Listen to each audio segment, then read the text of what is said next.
Sí, amigos de Dumas Informa, hay una fecha importante porque desde 1967 se conmemora el Día Internacional de la Alfabetización.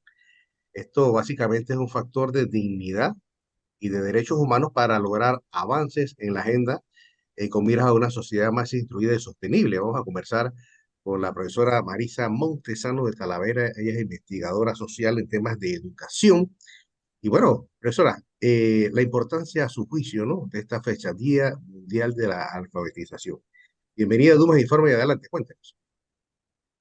Muy buenos días, Dumas, a ti y a tu audiencia. Muchísimas gracias por invitarme a compartir mi humilde opinión acerca del tema de alfabetización.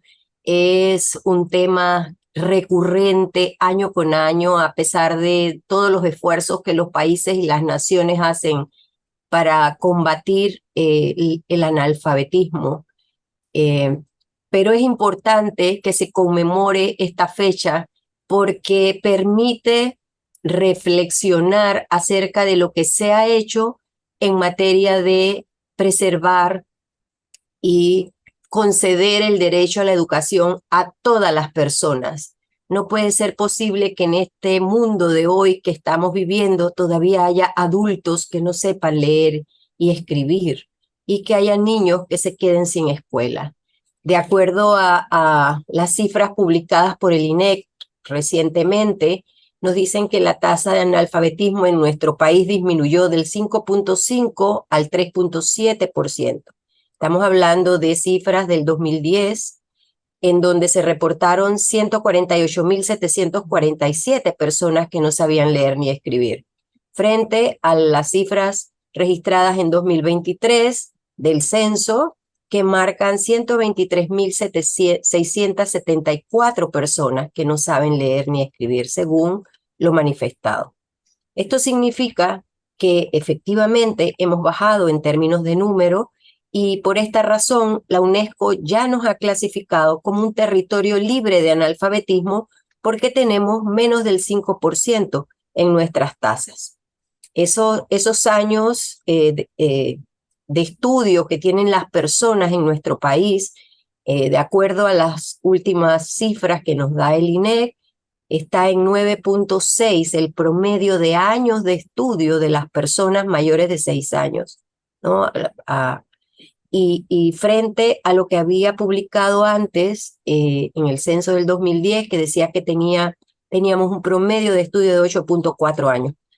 Pero en 9 años que una persona va a la escuela, tiene que ser solvente en todas las competencias lingüísticas, en todas las capacidades que que debe tener la persona para leer y escribir.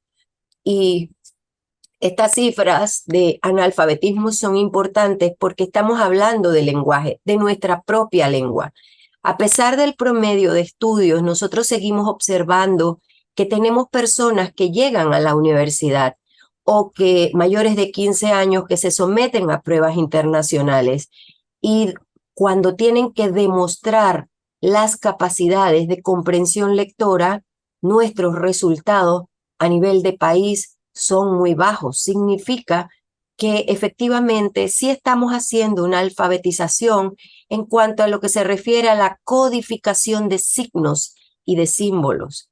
Es decir, la gente es capaz de leer literalmente, pero no está profundizando más allá. Y creo que esta es la alfabetización en la que tenemos que entrar.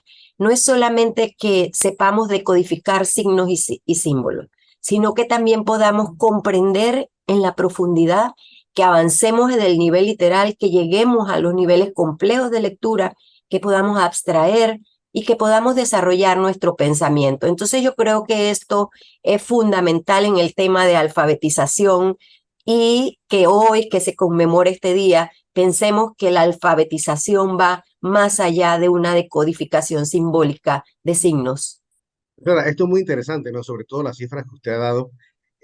Cifras internacionales dicen así, 763 millones de jóvenes y adultos carecen de habilidades básicas de lectura y escritura. Eso fue en el 2020. Y no quiero ni imaginarme lo que ha ocurrido luego de la pandemia, ¿no? ¿Qué piensa usted? Mire, yo creo, no hay todavía muchos estudios al respecto y es algo en lo que me gustaría hacer algún tipo de investigación, pero yo creo que la pandemia, por el contrario de lo que se dice, que afectó, sí afectó la posibilidad de aprender distintas cosas porque los chicos estaban en una etapa prácticamente de autoinstrucción en mucho tiempo, por mucho tiempo. Sin embargo, yo creo que toda la virtualidad y el tema de la pandemia, por el contrario, ayudó a, a a mirar con importancia, con la importancia que tiene el tema de la lectura, porque había que leer mucho, había que leer en celulares, había que leer en computadora, había que escuchar, había que interpretar palabras, había que buscar en diccionarios, en el internet, publicaciones y demás. Entonces yo creo que la pandemia ha ayudado un poco a ver la importancia de la lectura en el tema del aprendizaje. Pero volviendo a alfabetización, nosotros tenemos que ampliar este concepto de alfabetización, porque nosotros tenemos otros tipos de analfabetismo y Claro. tenemos analfabetas Ujú. disfuncionales. Tenemos necesitamos una alfabetización ambiental, porque necesitamos entender el ambiente, nuestra relación con ella, con él, con el ambiente y cuál es el papel que jugamos en esto y cómo interactuamos unos con otros. Esa es una alfabetización importante que hay que trabajar. Y la otra alfabetización fundamental es la digital. La Correcto. pandemia lo comprobó. Nuestros sistemas educativos en Latinoamérica, bueno, en la mayoría de los países de Latinoamérica, no estaban preparados para entrar a la distancia y en la virtualidad. Entonces se ha corrido para desarrollar competencias digitales. La UNESCO acaba de publicar en julio de este año un informe que se llama Competencias digitales desde la perspectiva de quién o un tema parecido. No recuerdo literalmente el título, pero ¿qué es lo que nos dice? Nos dice que los estados van a tener que normar cuáles son las competencias digitales que hay que desarrollar en sus estudiantes para la ciudadanía que respondan a las necesidades de esas personas, de esa ciudadanía. Las empresas nos están exigiendo que las personas sepan, eres contador, pero tienes que saber la parte digital. Correcto. Ahora sabes de química, pero tienes que saber el uso Parte de cosas digital. digitales. Sabes de matemática, tienes que saber de cosas digitales. Entonces, esta es otra dimensión de la alfabetización que hay que mirar y que no quería yo dejar de lado porque hay competencias digitales exigidas para los docentes de hoy para que puedan ayudar a sus estudiantes a desarrollar esas competencias digitales que nos ayudan con pensamiento computacional, con pensamiento creativo, con pensamiento lógico y con todo esto que nos hablan Sí. al momento de enseñar. Profesora, y finalmente, pero hay algo interesante, porque estamos volviendo, por lo menos a nivel de educación, estamos volviendo a la presencialidad y estamos como olvidando lo virtual. O sea, yo pienso que debería haber una combinación de las dos cosas, por lo menos a nivel educativo. No sé usted qué piensa de eso. Sí, en realidad yo no creo que se esté olvidando la virtualidad. Yo creo que la virtualidad no se puede olvidar nunca. Es muy importante que al momento de la presencialidad, los docentes y las universidades, por ejemplo, o los centros formadores de formadores, Ujú. tengan muy presente que el lenguaje informático es transversal al saber humano y por tanto tienen que revisar los planes de estudio. Por ejemplo, yo estoy haciendo un estudio internacional con personas de México, de Ecuador y de aquí de Panamá también, donde estamos mirando precisamente los planes de estudios dicen informática educativa o tecnologías de la información. Pero, y por otro lado tienen la matemática y por otro lado tienen el lenguaje. Pero es que no es la informática educativa, es el lenguaje desde de la tecnología, es la matemática desde el GeoGebra, por ejemplo, desde la tecnología.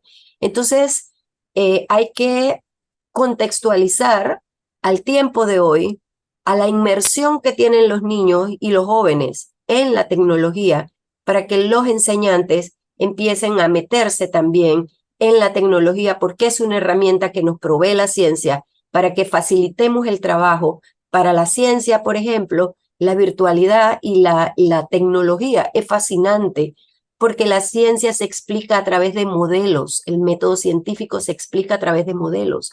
Modelos que no podemos entender o que no podemos ver son abstractos. Si yo le hablo del átomo, imagínelo, es un modelo. Entonces, a través de las herramientas tecnológicas, nosotros podemos perfectamente simular estos movimientos, estas interacciones, y para los jóvenes es mucho más fácil entender lo que está ocurriendo en esos conceptos abstractos que deben estudiar y que deben aprender y que debemos saber. Yo siempre quiero terminar diciéndole, para mí la pirámide de aprendizaje tiene en la base los lenguajes español, que es el nuestro, y el de inglés para los que hablan inglés, etcétera. Matemática e informática. Estos tres son nuestros lenguajes, es la base de nuestra pirámide. Eso hace que nosotros podamos, o esos lenguajes hace que nosotros podamos explicar los fenómenos físicos y químicos que son los que rigen nuestro mundo. Todo se rige a través de la física y la química. Y esto es lo que permite que nosotros podamos entender los fenómenos biológicos, antropológicos, morfológicos, ecológicos. Y en la cumbre de esta pirámide es donde está el ser humano, que es quien facilita que todo esto ocurra. Entonces tenemos que alfabetizar, no solamente en la forma de una repetición mecánica de cosas y de algoritmos, sino en la comprensión profunda de lo que significan los símbolos y los números, las letras que forman parte de esos lenguajes que tenemos que aprender como seres humanos, y el derecho que tenemos de tener la oportunidad de desarrollar y ser adecuadamente alfabetizados en los distintos lenguajes que tenemos en la época de hoy. Oiga, como no, muchas gracias, como siempre, muy interesante sus planteamientos, profesora Marisa Montesano de Talavera, conversando con nosotros aquí en Dumas y Forma. Hoy es el Día Mundial de la Alfabetización. Muchas gracias, profesora, muy amable. Muchas gracias, Duma. Feliz día de la alfabetización a todos.